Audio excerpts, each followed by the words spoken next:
Sumainyo ang Panginoon. At sumainyo rin. Ang mabuting balita ng Panginoon ayon kay San Lucas. Papuri sa iyo, Panginoon.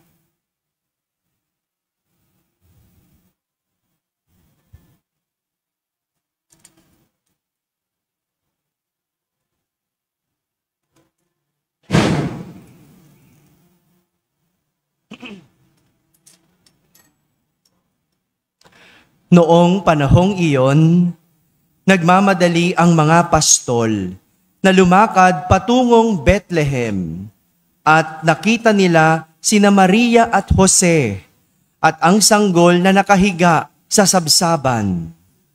Kaya't isinaysay nila ang mga sinabi ng anghel tungkol sa sanggol na ito. At nagtaka ang lahat ng nakarinig sa sinabi ng mga pastol. Natanim sa isip ni Maria ang mga bagay na ito at kanyang pinagbulay-bulay. Umalis ang mga pastol na nagpupuri sa Diyos at nagpapahayag ng kanyang kadakilaan dahil sa lahat ng narinig nila at nakita na ayon sa ibinalita sa kanila ng anghel. Pagdating ng 8 araw ay tinuli ang bata at pinangalanang Jesus, ang pangalang ibinigay ng anghel bago pa siya ipinaglihi.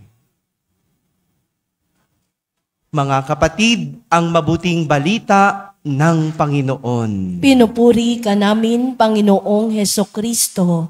Magsiupo po ang lahat at makinig sa homilya. Isang pinagpalang gabi po sa ating lahat. Good evening. At sa mga kaisa po natin sa ating pagdiriwang ng banal na misa online sa mga social media platforms po ng ating parokya. Ang pagpapala ng Diyos ay sumainyo saan man dako kayo ng Pilipinas o ng mundo. Very worldwide ang solidad. Anyways, isa lang sa mga naisip ko, isa po kayo sa mga community na napakahaba po ng pagdiriwang ng kapistahan. Naabot po kayo ng 2 taon para lang makapagpiesta. Sipin ninyo, ngayon 2024 yung novena masses ninyo, tapos mamaya sasabihin nyo, see you next year sa piesta. Di ba? 2025 na. Sipin nyo, 2 taon po yung pagdiriwang ninyo ng kapistahan. Pero sa pagdiriwang natin ito, hindi pa rin natin tinatanggal yung ating pagninilay sa Kapaskuhan. Sapagkat tayo po ay nasa tinatawag pang Octave of Christmas at 8 araw ang nakalipas, marami na sa mundong nakalimot o naiwan na yung pagdiriwang at mensahe ng Kapaskuhan. Pero tayo sa simbahan, patuloy ang ating pagninilay para sa pag-aalaala ng pagsasakatawang tao ni Kristo ng salita ng Diyos. And this is the most astonishing event in the entire history of mankind. Paalala po, ang Pasko ay hindi pa tapos. Para sa simbahan, ito ay hanggang January 12. Ang pagbibinyag sa ating Panginoon. At alam ko, ito pa isang mas mahabang selebrasyon para sa community ninyo kasi meron pa kayong dungaw po ba yung tawag mo doon? Sungaw, Pagkatapos ng sungaw, kapitbahay ninyo, magpipiesta, Santo Niño. Galing po ako dyan, 2019 to 2020. Naalala ko nakapagmisa na po ako dito ng simbang gabi sa inyo. So, ang haba ng Pasko ng Solidad, grabe, talagang 2 taon. 2 taon po talaga.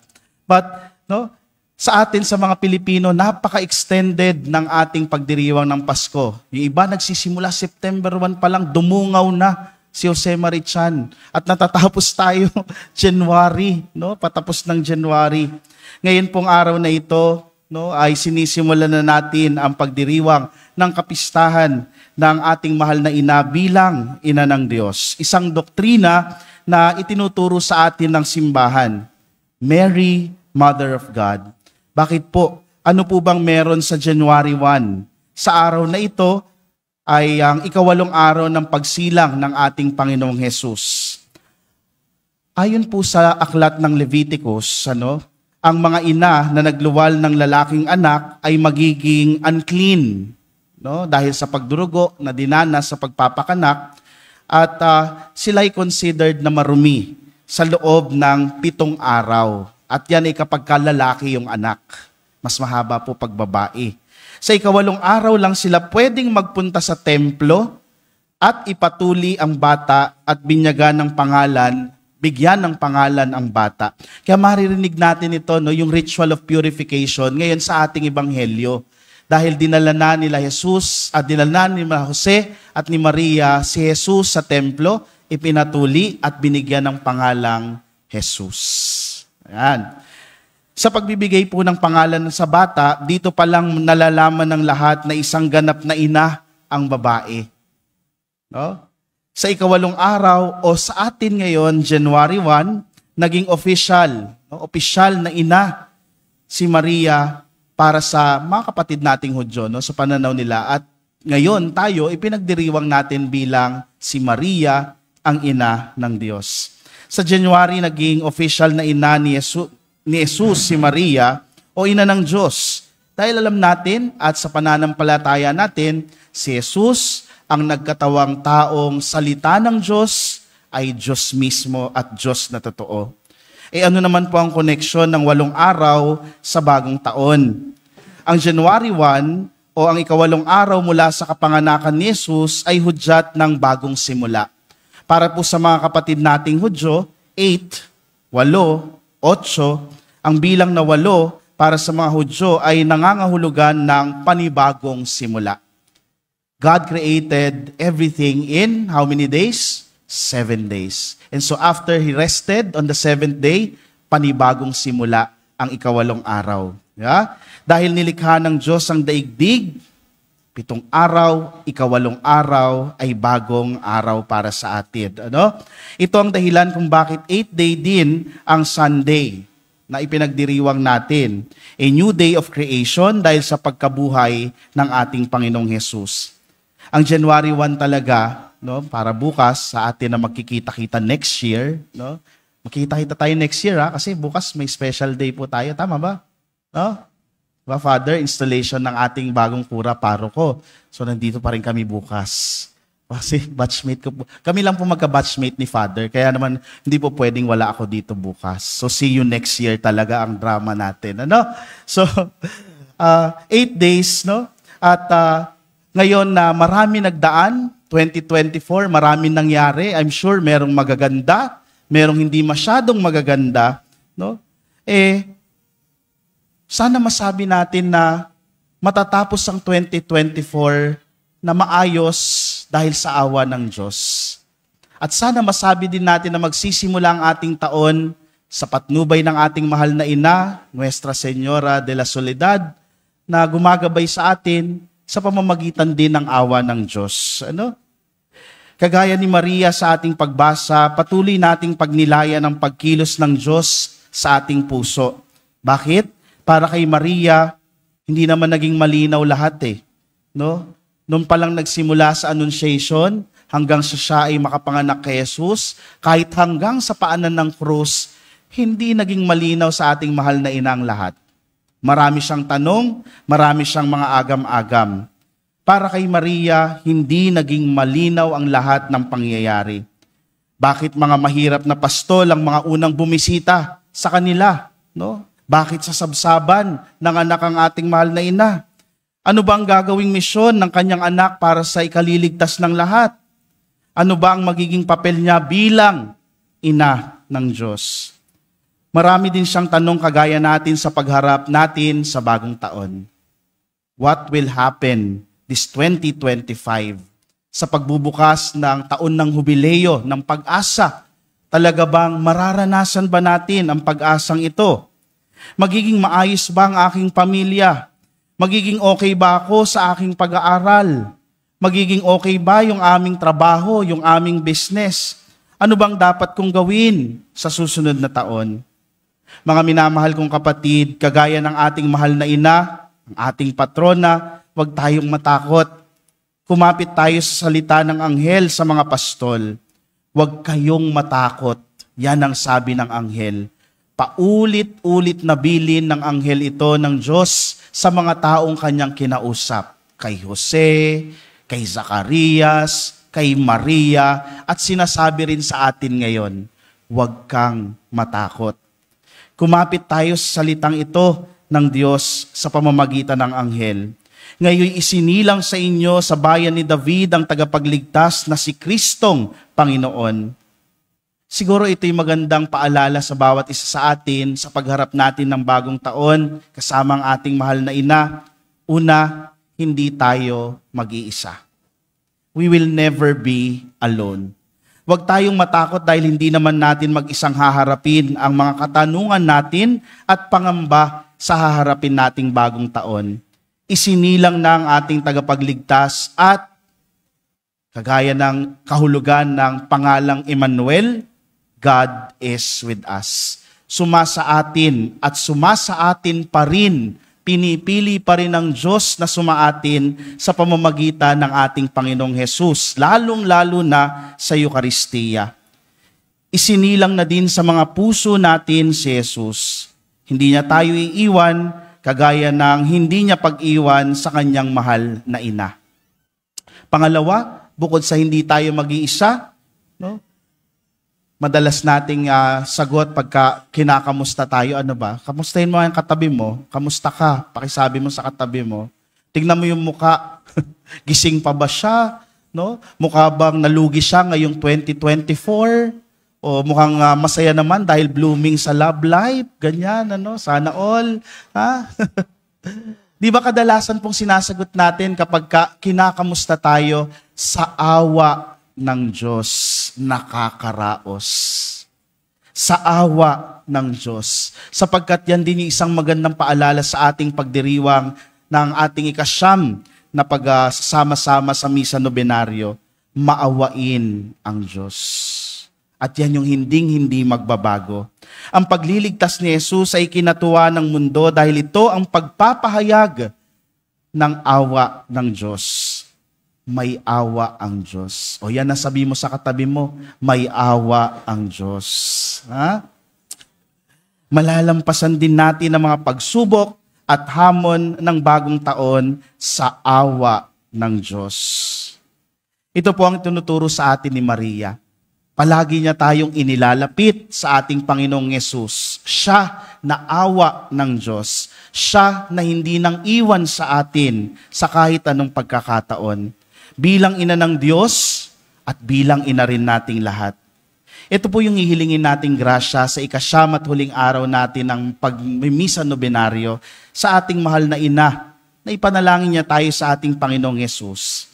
Siya bilang ina ng Diyos, naturuan tayo kung papaanong pangalagaan yung pananampalataya at kapayapaan na idinulot na sa atin ng ating Panginoong Yesus. We received already the gift of faith, the gift of peace, because of Jesus who was born on that silent night.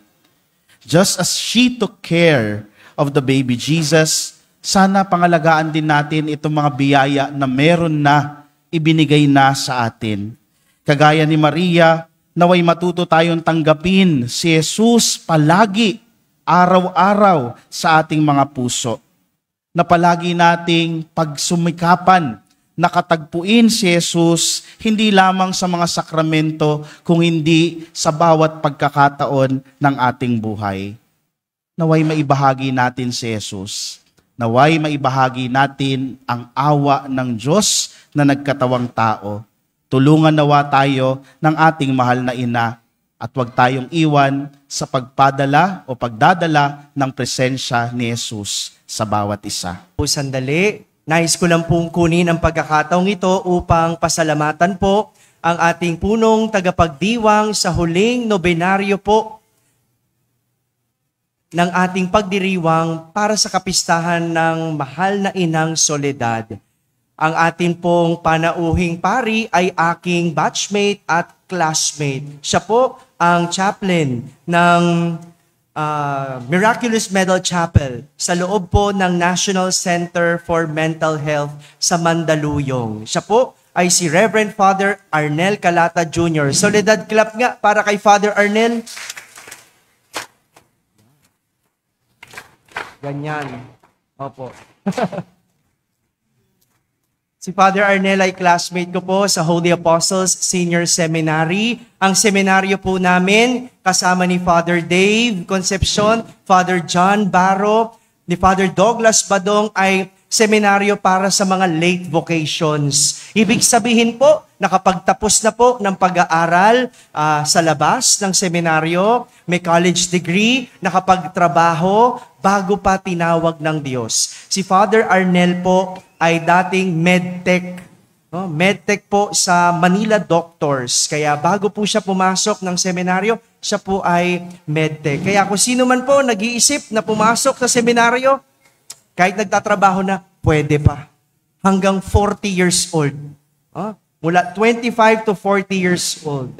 Kaya yun po ang aming seminaryo. Father Arnel, maraming salamat po sa pagpapaunlak at pagbibigay ng oras po ninyo. Kahit na alam kong meron kayong misa mamaya sa inyong chapel. Father, maraming salamat po. Bukas po, inanyayahan ko po kayong lahat, Enero, unang araw ng taon. Pagdiriwang din po ng kapistahan ng ating mahal na Birheng Soledad. Inanyayahan ko po ang lahat sa ganap na 9:00 ng umaga. Ito po ay pangungunahan sa atin ng isang banal na misa ng ating Arsobispo. Walang iba kundi si Jose Cardinal F. Advincula. Punta po tayo. Simulan po natin ang ating taon sa isang banal na misa. Sa lahat po ng mga nasa barangay po dyan, alam ko po, naririnig po ninyo ako. Sumuko na kayo. Ay, hindi, joke lang. Yun. Sumabog na. Kung kayo po ay naghanda ngayong gabi ng mga pampaswerte, ng mga bilog-bilog, ng mga malalagkit, at kung ano-ano pang mga pamahiin, at hindi naman kayo nagsimba, wala po ang lahat ng iyan. Kaya po lahat ng mga nasa barangay, magsimba po bukas ng umaga bilang pagsalubong natin sa bagong taon. Simulan natin ang ating bagong taon kasama ang Diyos at ipagdiwang ang kapistahan ng ating parokya, ang kapistahan ng ating mahal na Inang Soledad. Muli po, 9:00 po ng umaga bukas at meron din tayong banal na misa sa gabi. Sa hapon, 5:00 ng hapon. So kung puyat pa po kayo sa umaga, okay. 5:00 sa hapon, wala nang dahilan. Ito po ang magbibigay sa atin ng tunay na pagpapala. Hindi swerte, kundi biyaya mula sa Diyos. Maraming salamat po, maligayang Pasko po, at isang mapagpalang bagong taon po sa inyong lahat.